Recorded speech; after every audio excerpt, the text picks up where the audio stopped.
این خیلی خداتناک‌ترسی است. اون نماز وای، روزه های گوناگون وای به خدا قسم به منزله یک کرم لایخرک در نزد خدا قدر ندارد.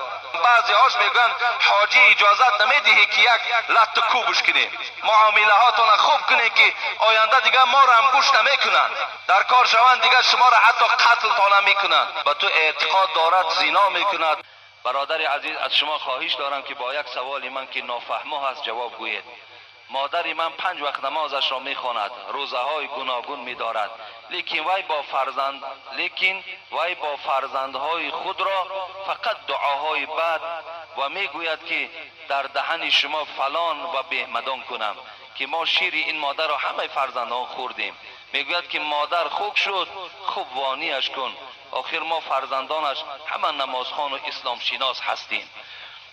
ما میگوییم که این رفتار شما نادرست است و این نمیفهمد. با چنین مادری که ما فرزند او هستیم چگونه رفتار کنیم؟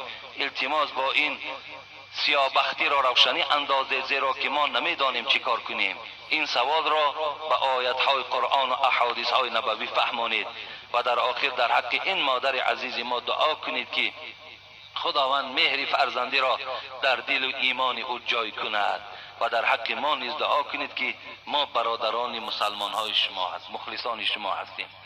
راستی بار این گونه متن ها را، این گونه جمله ها را انسان وقتی میخواند باور کن والله که خیلی ناراحت میشوی، خیلی ناراحت میشوی.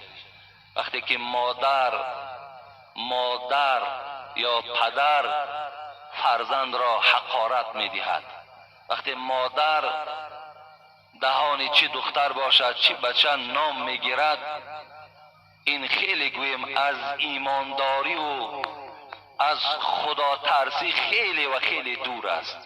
افسوس که حبیب خدا در حدیث های مبارک گفتند مادرت را بعد از آن پدرت را خدمت کن. گفتند مادرت را بعد از آن پدرت را. لیکن مقصد از مادر، وقتی ما مادر میگوییم مقصد از مادر چی میبراید؟ تربیت کننده. مقصد از مادر چی میبراید؟ آداب دهنده.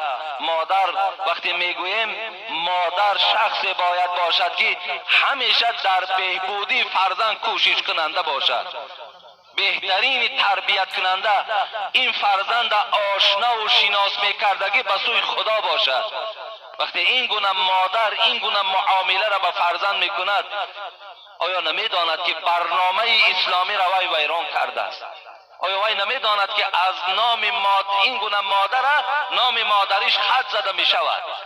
چگونه ای که عالم ها در نزد خدا قدر دارند، قیمت دارند، لیکن عالمی با عمل باشد. عالمی بی عملی که برای خیانت اسلام و برای گویم طله و تاراج و برای گویم فقط راحت خودش در بین مردم اگر زندگی کند، این گونه عالم در نزد خدا قدر و منزلت ندارد. و این چنین آن مادری که حقارت دهنده فرزند باشد، این چنین مادری که آزار دهنده و گویم که دشنام کننده فرزند باشد، وی مادر نیست. وی گویم یک میکروبی هست که وی ضرر او فرزند به فرزند نبیره به نبیره دا تاثیر میکند. و این خاطر این دادرای عزیز ما چیکار کنیم که خداوند در قرآن احترام پدر و مادر را بالای همه ما و شما فرض گردانیده است، لیکن ما او را دشنام نمیدهیم. لیکن آنچنان مهربانی که به اون مادرای غمخوار داریم، به این گونه مادر و پدر ما غمخواری نمیکنیم. چگونه ای که اونها بی رحم و بی انصاف نسبت فرزندان، ما نیز نسبت اونها بی رحم و بی انصاف هستیم، لیکن دشنامشان نمیکنیم. فرزند باید وی احترام کند. پدر و مادر وظیفه دارند.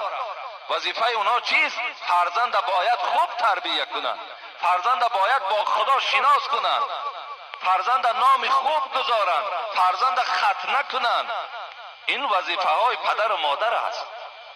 ما را پدر کرده است گفته و اون مادرها را مادر کرده است، دیگر گویا بیغم گشتن بگیریم و هر جبری که داریم بالای فرزندا روان کنیم و از فرزندا باز ما مهربانی و غمخواری را طلب کنیم، این نصیب ما و شما نمی شود. این خیلی بی‌حیایی است، این خیلی خداتناک‌ترسی است. اون نماز وی روزه های گوناگونی وای به خدا قسم به منزله یک کرم لای خورک در نزد خدا قدر ندارد. این معنای را ندارد من 5 وقت نماز ما میخوانم لیکن بچه و دختر ما حقارت میدیم، بچه و دختر ما از خانه گریزان میکنم لیکن من 5 وقت نماز و روزه دارم. این نماز و روزه تو را دستگیرت نمیشود.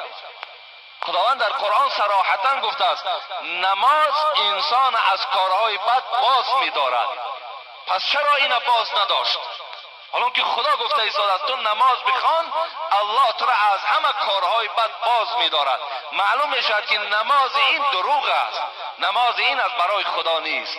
اگر نماز از برای خدا میشید این در دهن فرزند و دخترش دشنام کننده نمیشد، این بلکه مهربانی میکرد. حیف این چنین مادر و این چنین پدر، نام پدری و مادری را به خدا قسم این دو طایفه حرام میگردانند. وقتی که به فرزند خود یا با کلین خود اگر وقتی دشنام دهنده باشند. بسیار از این گونه پدر و مادرها امروز بچه هاشون در ما شکایت دارن. بعضی هاش میگن حاجی اجازت نمیدهی که یک لط کوبش کنیم. به خدا قسم تا این اندازه آمدن لیکن ما هیچ کدام او را فتوا ندادیم که شما پدر و مادر را لط کوب کنین. بیزار شدن فرزندا، معامله هاتون خوب کنین که آینده دیگه ما را هم گوش نمیکنن، در کار شوند دیگه شما را حتی قتل تا نمیکنن وقتی اگر بیرحمی و بی انصافی کنین. برای همین هر چیزی که خدا و پیغمبر گفته است باید اجرا کننده همون صحبت ها باشه ما و شما.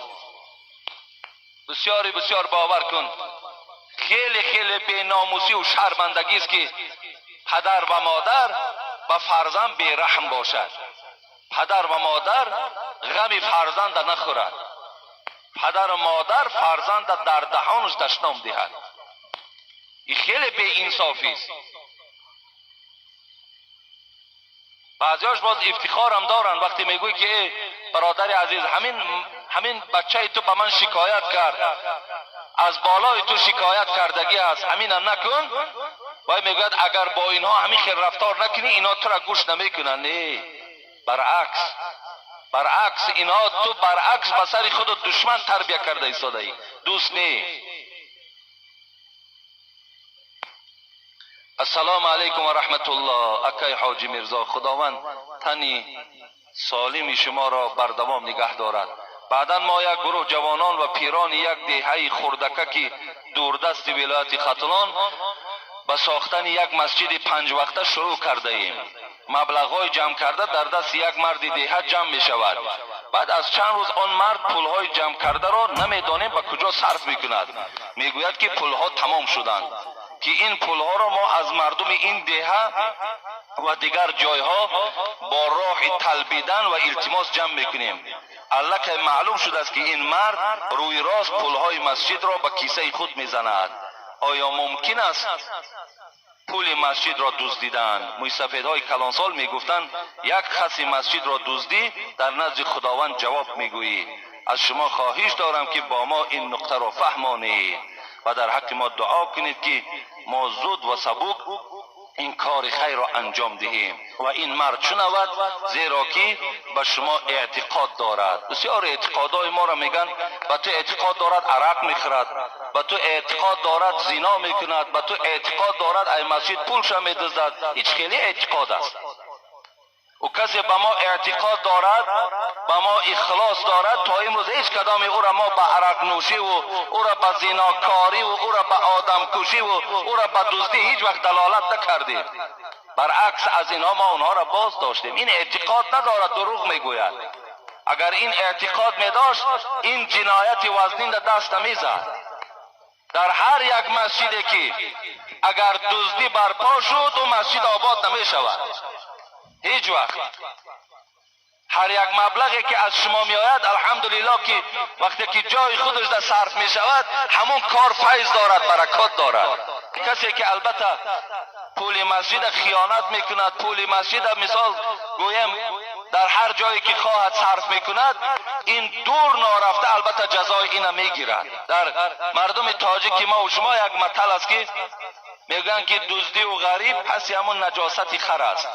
مقصد نجاست خر چی را بپوشاند؟ روز از روزها او دزدی و آشکارا می شود. روز از روزها شرمندگی او البته در بین مردم اعلان می شود. و این خاطر البته خیلی جنایت وزنین است و بسیار خوب می شود که وقتی همون آدم که معلوم باشد پس باید از مسجد پیشش کنیم.